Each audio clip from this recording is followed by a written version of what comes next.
Interface Video presents Fairfield Today.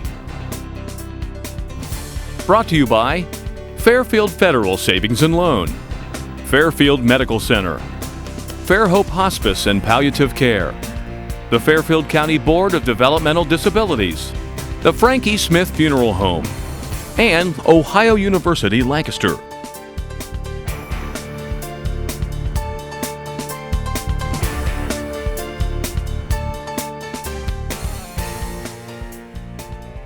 Hi, and welcome to Fairfield Today, a program provided to you by Fairfield County Board of Developmental Disabilities.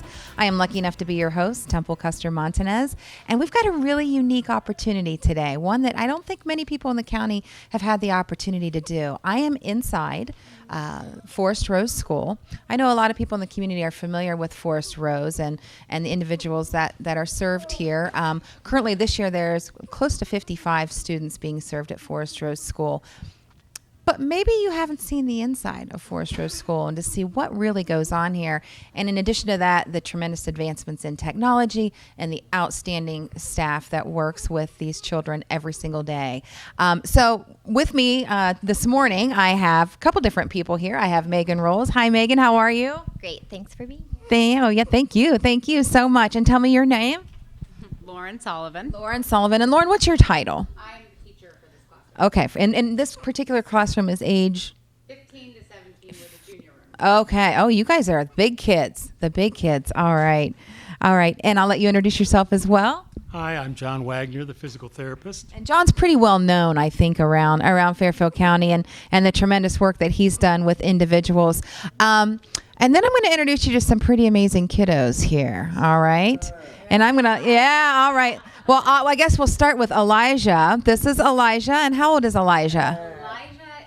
Will be 16 here soon. Oh, my goodness. Yes. Now, what I think a lot of people don't understand, a typical day at Strohs is not like a typical classroom setting because you're working individually with each person and each person's needs. Is that correct?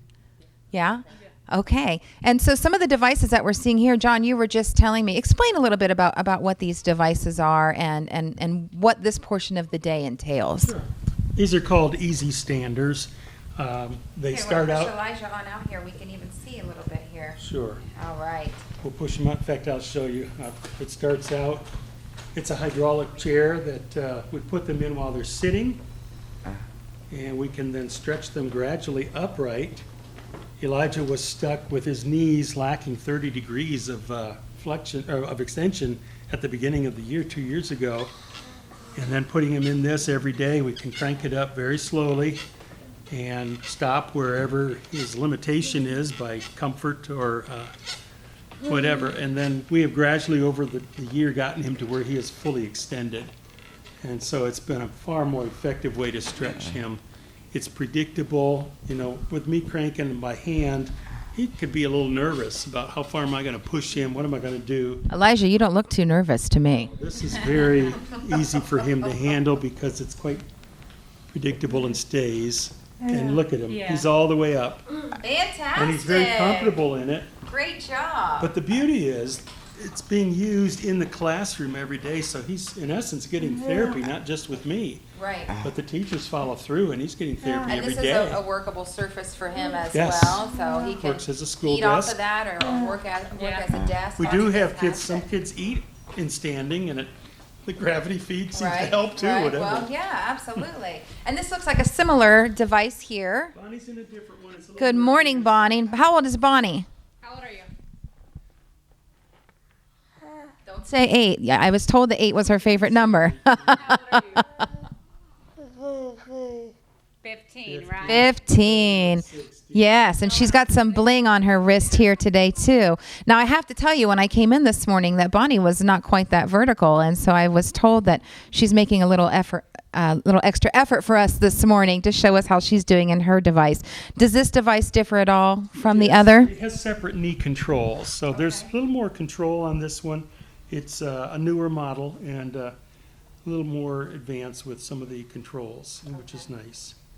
And this type of therapy lasts for how long? So if this is part of their regimen, they would do this for half hour, 10 minutes, okay? Their tolerance to it, they can be over an hour in it at a time, no more than 2 hours at one time. These two are typically in it for an hour during our circle, Yeah. our morning time. Okay, fantastic. And the brain is much more alert when you are vertical and bearing weight on the feet. It alerts the brain, and so the children respond better in Right. class that way. They're more alert. Is this comfortable for you, Bonnie, to be vertical like this? Yeah. Except when I first put you in. No, So Bonnie they can asked actually for it. do some of their work or do some of their Yeah, we their try to do, exercises too.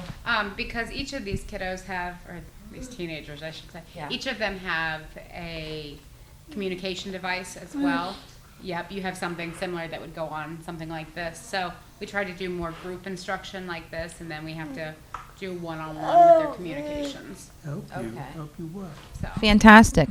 Okay, now hiding back here is our young man who knows a lot about music, right? Am I correct? And what is this young man's name? This is Dion. He's our school DJ. School DJ Dion. All right. Well, and this on his chair here is a communication device. Is that correct? It's actually an iPad that we've converted to a communication device using specific apps. So Dion is learning to use a head switch to activate the iPad because he has limited mobility in his hands and arms. Although today, when he couldn't hit the head switch, he really went for the iPad. So we're always open to trying new things and helping the kids in any way possible for them to activate a communication device. Dion also has some visual impairment, so all of his selections are based on auditory. So on his particular iPad, we use music a lot because it's so motivating, and his friends love it, right, Bonnie? You like it when DJ Dion is on the mic? Yes. So we use music to help Dion learn to control his head to activate the switch, and it's all Bluetooth activated at this point. And then we transition into communication boards. So he can say, he can answer Lauren's question. He can tell us, the day of the week. He can answer a math question maybe, or what he did over the weekend. So Dion has had his personal iPad a little over a year. Okay. So he's still learning, and we're still learning how to use the equipment. Doesn't always work like everything else. Yeah. So I can relate to that. the staff is always learning too how to help him better. But I think this morning he's done a lot of work with his head switch. He may be able to help. Dion, can you play some music for us? Ready. Oh, I see him. That is fantastic, Dion. I love it. Yeah, you love it too. It stops after 10 seconds so that he has constant practice using his head to activate. So there's an incentive then for him as well to keep working at it. Yes, a built-in incentive. He has his own playlist. Oh. And they're going to learn about the 50 states this year. So we're going to put a new song about the 50 states. The 50 Nifty United States. I remember that song. Excellent. I'm definitely coming back when you guys start playing that. That's excellent. Well, I think what's fascinating is how every student is able to come into one classroom setting via a different means. Absolutely. And I think that that's fascinating. And we're going to see a little bit more of that as we tour the rest of Forest Rose. We're going to talk a little bit more about some of the therapies that are going on. And we're going to take a peek in the swimming pool area, as well as this, I call it the stimulation room. You call it the sensory room. Okay. And I think I'd like to book an appointment in the sensory room myself. It's pretty cool. So when we come back, we will continue our tour.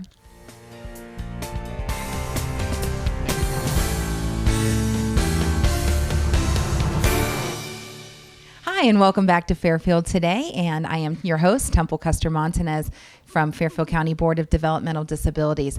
I have a real treat in store for you today. If you're just joining us, we are inside Strohs School, and with me today is Megan Rolls. Good morning, Megan. Good morning. Thank you so much. This is on day 2 of school for you, so I appreciate you taking taking the time to be with us today.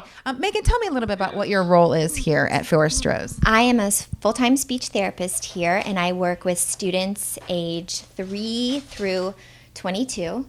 We have approximately 55 students right now. I have a great therapy team with an additional therapist, Crystal Bates, that helps me with the occupational therapist, with the physical therapist, music therapist, and I'm always working with the classroom staff as well. So I think a lot of people in a typical school setting would think, okay, speech therapy, that's someone that can't say their R's, or that's someone with a lisp. That's not the case here at Strohs. A speech therapist can actually teach a child who physically cannot speak to be able to communicate via technology. Is that accurate? It is. We are very, very unique. I feel like we are a gem here in Fairfield County and possibly in Central Ohio because we have state-of-the-art equipment that allows our students to try things, to try particular devices before we make a recommendation for them to get their own personal devices. We also have the ability, due to our staff and our time here and the fact that we're all in one building and we have a lot of collaboration, to make sure that each student has a voice. And that voice is very unique. For some students, it's a very simple device. For some students, it's an iPad. For some students, it is using their eyes to communicate. For other students, they have 5,000 words on a device that looks like an iPad, and they're able to speak in sentences. So we have a wide range of equipment, resources, and a fabulous staff that works collaboratively to make sure these kids are able to communicate. Well, and it's amazing because, I think so many times we look at an individual and say they can't talk. Well, doesn't mean they can't communicate. Exactly. And that's the difference that we're seeing here. With us down here is Striker. And Striker, yeah, she recognizes his name, Striker. And Striker's working today with Crystal Bates, you said, who travels in quite a distance every day to work with the students at Strohs. And you've seen some real successes with students like Striker. You said that, before he had this device, that it was hard for him to even communicate at home with his own family, and that now they're being able to communicate with one another in ways that they couldn't do before. Striker is 7 years old. He is nonverbal. He's in our primary classroom, and he's been with us since preschool. So we've had a few years to get to know Striker, and because we have equipment on site that is our equipment, we were able to give Striker a device to try for a year. Striker was so successful with this device that we were able to help him acquire a personal device that can be used at home, in the community, that comes back and forth. He just got his new device featured here in July, and his mom was able to pick it up, program it, and pretty much out of the box, Striker was able to talk to his mother using 1, 2, 3 word sentences. We will continue this year to help him expand his vocabulary. There are 5,000 words on this device, and I have no doubt that Striker is able to learn 5,000 words himself and really tell us what he wants to tell us instead of the staff guessing, wondering. We've seen a decrease in his frustrations. Striker loves school, and part of it is that he can tell us what he likes to do at school. I think that's amazing. That really is amazing. And not only for a child to be able to learn, but for a child to be able to communicate with their own family members. Just one of many tremendous things that are going on here at Strohs. We're going to take a couple more tours around the building, and we will be right back.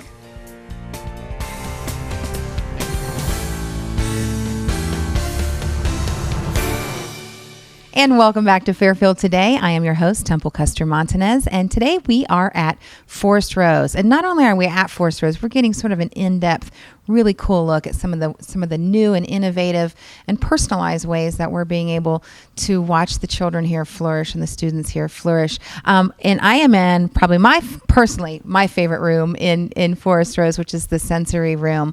Tell us. First, let me introduce you, Lori. I'm sorry. This is Lori Burns.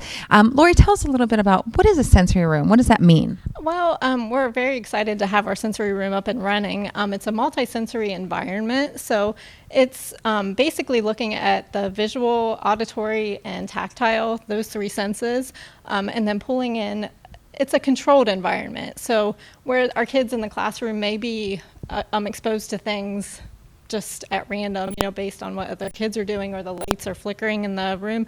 This is a very controlled environment where they can come in and try out all different kinds of activities, see what they enjoy.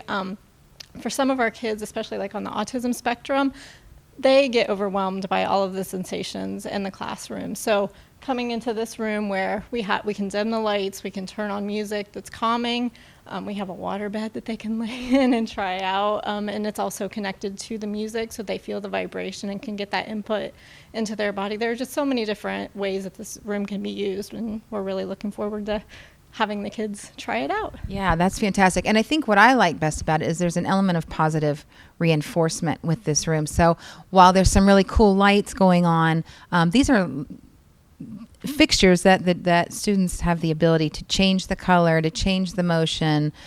So is that right? I mean, would you consider that positive reinforcement? Definitely. And like you said, it gives them control over what's happening, which is awesome. They are learning cause and effect. They're showing us what they like. They're being able to communicate. And all of that is positive. So. Is this type of facility unique to a school like Forest Rose?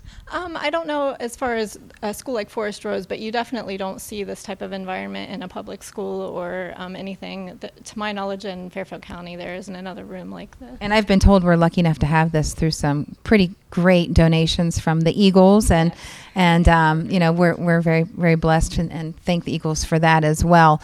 So some of the things that we're looking at are the column that lights up. Now, what is inside of that column? They're just little styrofoam balls, and the lights. These are like giant desk toys, I think, or they remind me. I think when my child was little, some of the things that you did with some of the educational, technological toys, only on a bigger scale. I could have a lot of fun with the color matching one here behind me, the musical squares. In fact, I may hang back after this interview's over and play that for a while. But it's very encouraging to see that there's so many different ways for the students at Forest Rose to learn. We talk a lot about what sets Forest Rose apart from other schools. And it's not just the student body. It's how the student body is learning and what the staff here is doing to make things adaptable and accessible for every child, regardless of their abilities and disabilities.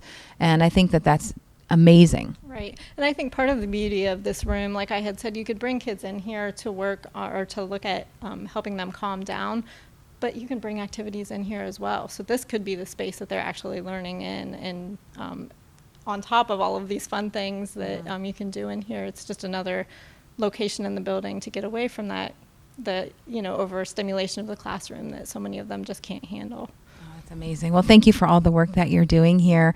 And I got to tell you, if you haven't checked out the sensory room at Forest Rose, I would highly recommend that you do so, because this is an amazing place. We're going to take a couple more peeks around the corner here at Forest Rose, and we'll be right back.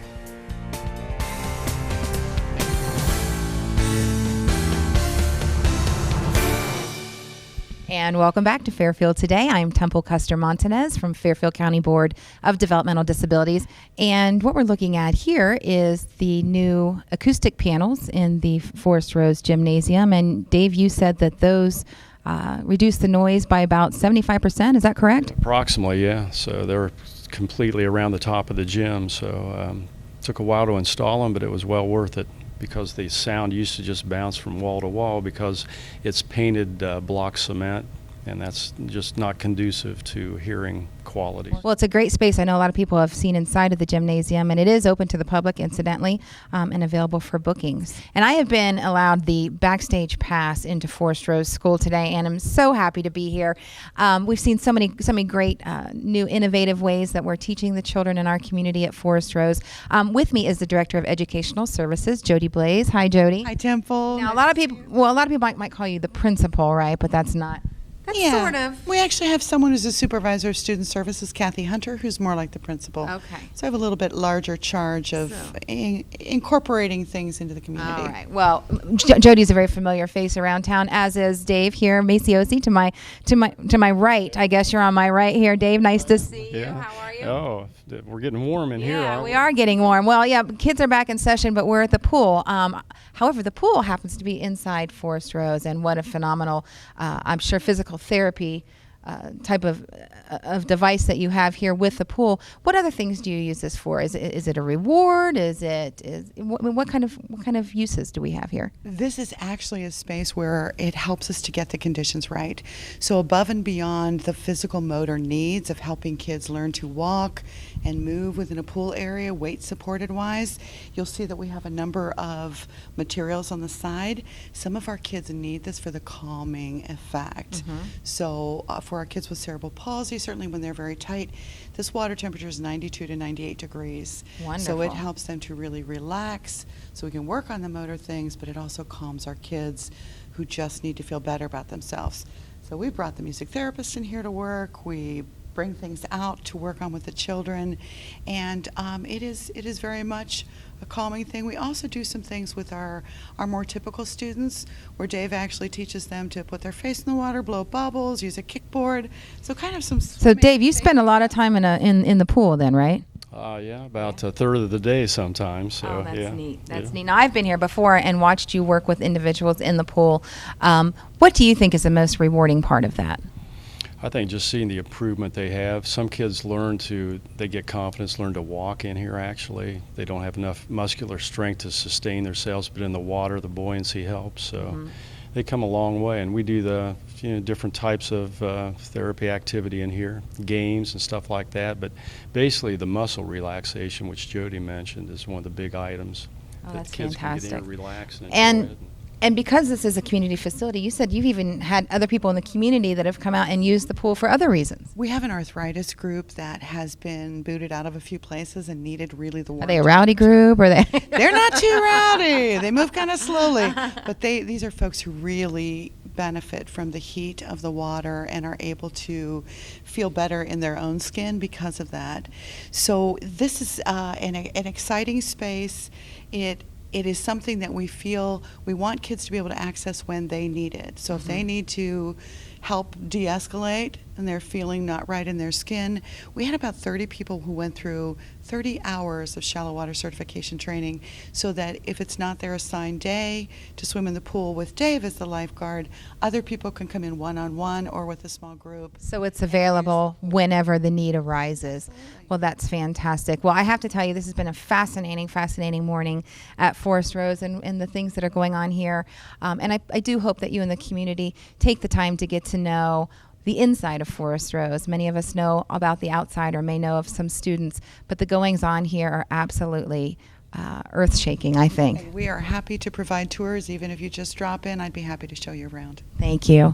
Well, it's been a pleasure being with you this morning. My name is Temple Custer Montanez, Fairfield County Board of Developmental Disabilities, and we will see you next time. Thanks for watching.